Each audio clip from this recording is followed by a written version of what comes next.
नमस्कार, जी उत्तर प्रदेश उत्तराखंड देख रहे हैं आप। मैं हूं आपके साथ दीपाली। स्कूलों में वंदे मातरम अनिवार्य, इस पर हम बात करते हैं। राजस्थान के स्कूलों और मदरसों में वंदे मातरम अनिवार्य किए जाने के बाद यूपी के सीएम योगी आदित्यनाथ ने भी वंदे मातरम को लेकर बड़ा बयान दिया है। उन्होंने कहा कि यूपी के सभी स्कूलों में वंदे मातरम अनिवार्य करेंगे। राष्ट्र से बड़ा कोई मजहब नहीं होता। तो वंदे मातरम पर सीएम योगी ने बड़ा ऐलान किया है। स्कूलों में वंदे मातरम अनिवार्य किया जाए और हर स्कूल में राष्ट्रगीत अनिवार्य होगा। कोई मजहब राष्ट्र से बढ़कर नहीं है, तो वंदे मातरम गीत का सम्मान होना चाहिए। अपने महापुरुषों के प्रति श्रद्धा और सम्मान का भाव और उसी श्रद्धा और सम्मान के भाव के साथ आज हम सब यहां पर इस एकता यात्रा के साथ जुड़ रहे हैं। मेरा आह्वान होगा, स्कूल कॉलेजेस में इसमें डिबेट होनी चाहिए। लोह पुरुष सरदार वल्लभ भाई पटेल के मुद्दे को लेकर के हमें चर्चा पर चर्चा का हिस्सा इसको बनाना चाहिए। वंदे मातरम राष्ट्रीय गीत के प्रति सम्मान का भाव होना चाहिए। अब ये केवल लोह पुरुष सरदार वल्लभ भाई पटेल के साथ ही राष्ट्रगीत वंदे मातरम भी उत्तर प्रदेश के हर विद्यालय में गायन इसका अनिवार्य करेंगे। हर शिक्षण संस्थान में इसका गायन अनिवार्य करवाएंगे, जिससे उत्तर प्रदेश के अंदर हर नागरिक के मन में भारत माता के प्रति, अपनी मातृभूमि के प्रति श्रद्धा और सम्मान का भाव जागरूक हो सके। तो वंदे मातरम का घमासान थमने का नाम नहीं ले रहा है। ऐसा लग रहा है कि जैसे वंदे मातरम के खिलाफ आंदोलन की साजिश हो रही है। वंदे मातरम में भी मजहब ढूंढ लिया गया है। अब जमीयत ने वंदे मातरम का विरोध किया है।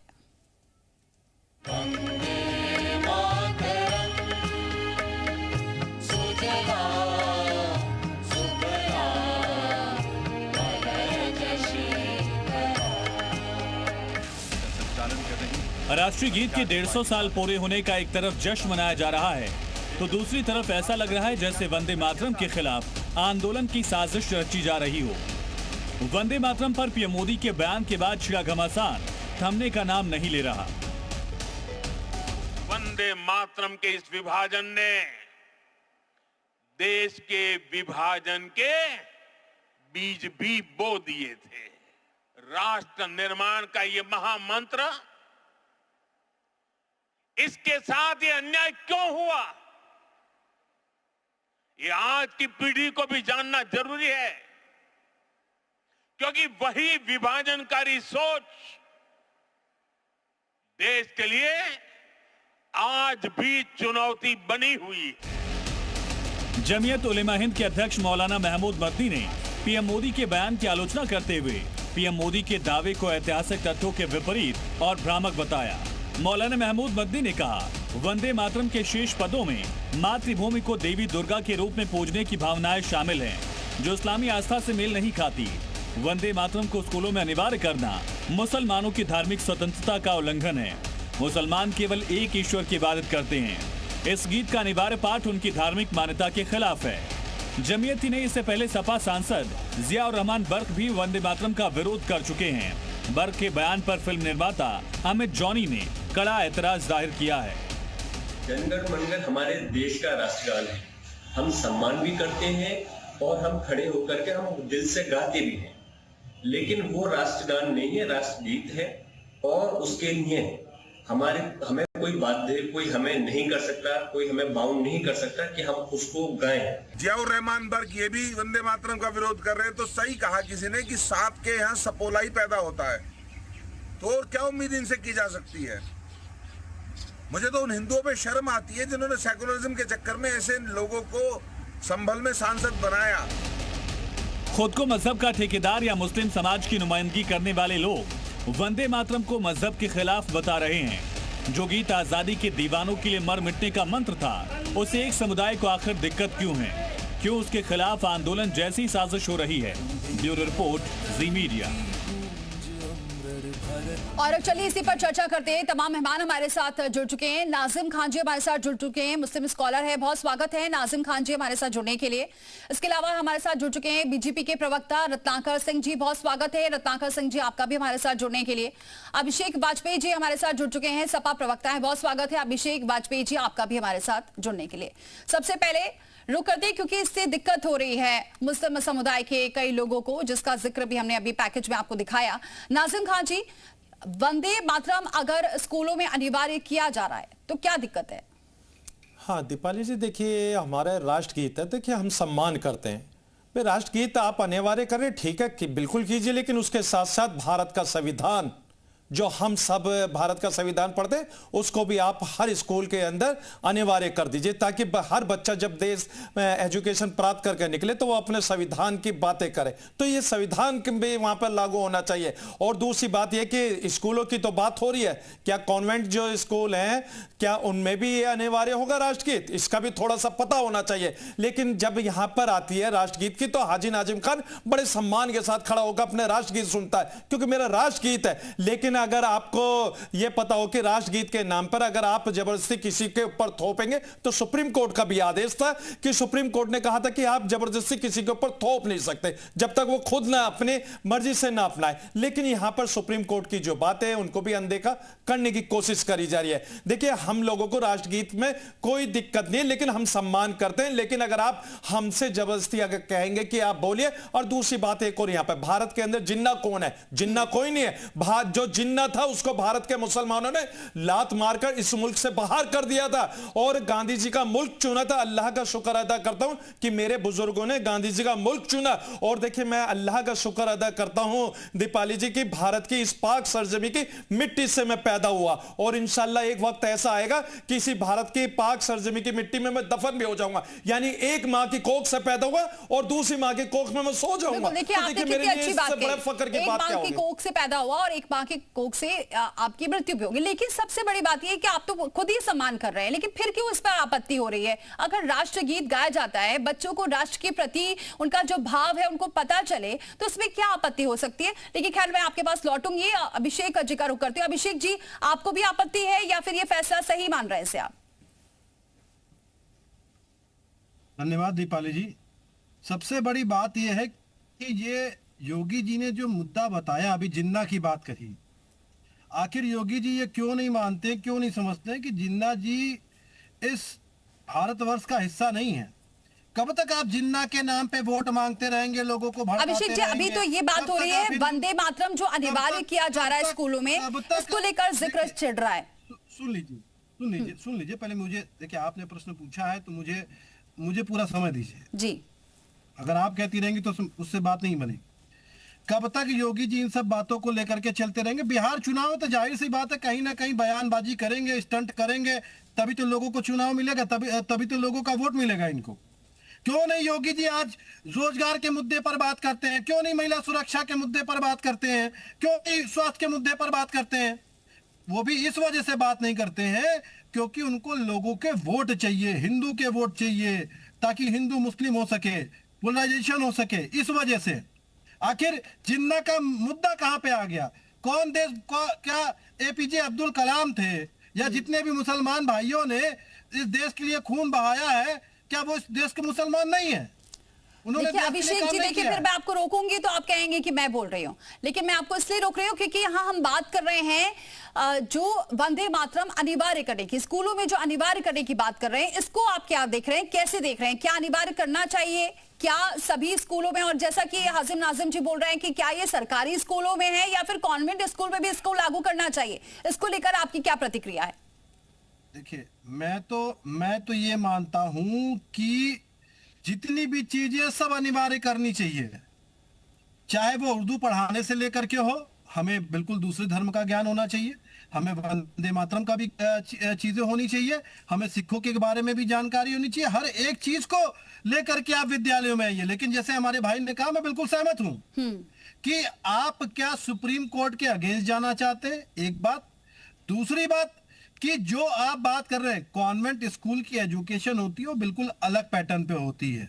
ठीक है, सरकारी स्कूल के साथ ठीक है, इसका जवाब ले लेते हैं। रत्नाकर सिंह जी हमारे साथ जुड़े हुए हैं, बीजेपी के प्रवक्ता हैं। रत्नाकर सिंह जी, क्या कहेंगे आप, क्योंकि अब सीएम योगी ने तो ऐलान कर दिया कि स्कूलों में अनिवार्य होना चाहिए, लेकिन दो बात, एक तो हासिम नाजिम खान जी जो कह रहे हैं कि क्या ऐसे सरकारी स्कूलों में ही अनिवार्य करेंगे या फिर कॉन्वेंट स्कूल में, दूसरी बात जो अभिषेक जी भी कह रहे हैं और हासिम नाजिम जी भी कह रहे हैं कि सुप्रीम कोर्ट का जो आदेश है किसी पर थोप नहीं सकते आप।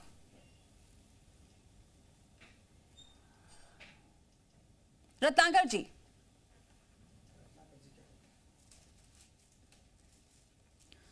तो चलिए बातचीत नहीं हो पा रही है, नाजिम खां का रुख करती हूँ। नाजिम खां जी, लेकिन अगर जैसा कि आप भी कह रहे हैं, आप भी राष्ट्र के प्रति अपनी भक्ति दिखा रहे हैं, तो उसको लेकर फिर क्यों हर कोई भी फैसला होता है उसको लेकर आपत्ति क्यों शुरू हो जाती है? हाँ दीपाली जी, देखिए राष्ट्रगीत का देखिए हाजी नाजिम खान बार बार इसी बात को कहता कि सम्मान करता है, लेकिन मैं आपको एक बात बता दूं कि हम पांचों वक्त इस भारत की पाक सरजमी पे सजदा करते हैं, मादरे वतन है, लेकिन जिस तरीके से अगर ये कहना कि आपको बोलना पड़ेगा, भाई हम लोगों के पीछे तो आप पड़े रहते हैं। अब मैं ये कहना चाहता हूं कि आप इस सरकारी स्कूल में तो राष्ट्रगीत लागू कर रहे हैं, लेकिन जो सरकारी महकमे ये छूट गए हैं, सरकारी महकमों में भी होना चाहिए कि हर सरकारी महकमे के अंदर भर्ती के वक्त भी और भर्ती के बाद राष्ट्रगीत होना चाहिए, लेकिन सरकारी महकमे छूट जाते हैं। अभी सरकारी स्कूल में आप लागू कर रहे हैं, लेकिन मैंने कॉन्वेंट की बात करी, कॉन्वेंट में भी अगर आप लागू कर देंगे तो पूरे उत्तर प्रदेश के अंदर एक राष्ट्रगीत पूरा पढ़ा जाएगा। लेकिन मैं फिर बड़ी जिम्मेदारी के साथ कहता हूं कि भारत के अंदर कोई जिन्ना सोच वाला नहीं है और ना कोई जिन्ना है। हाजी नाजिम खान डॉक्टर एपीजे अब्दुल कलाम साहब को फॉलो करते हैं, जो हमारे महापुरुष हैं, भगत सिंह जी हैं, अशफाक उल्लाह खान हैं और बहुत सारे ऐसे महापुरुष हैं जिनका हम सम्मान करते हैं, उनकी विचारधारा पर हम लोग चलते हैं। हमने गांधी जी का मुल्क इसलिए चुना क्योंकि हमारा भारत से ज्यादा अच्छा कोई मुल्क दुनिया के अंदर कोई नहीं है, इससे अच्छी सौहार्द कोई मुल्क के अंदर हो नहीं सकती। लेकिन यहां पर एक ही पार्टिकुलर एक ही समुदाय को अगर टारगेट करा जाए और कहा जाए कि रत्नाकर जी से पूछ लेते हैं। रत्नाकर जी, मेरी आवाज पहुंच रही है आप तक?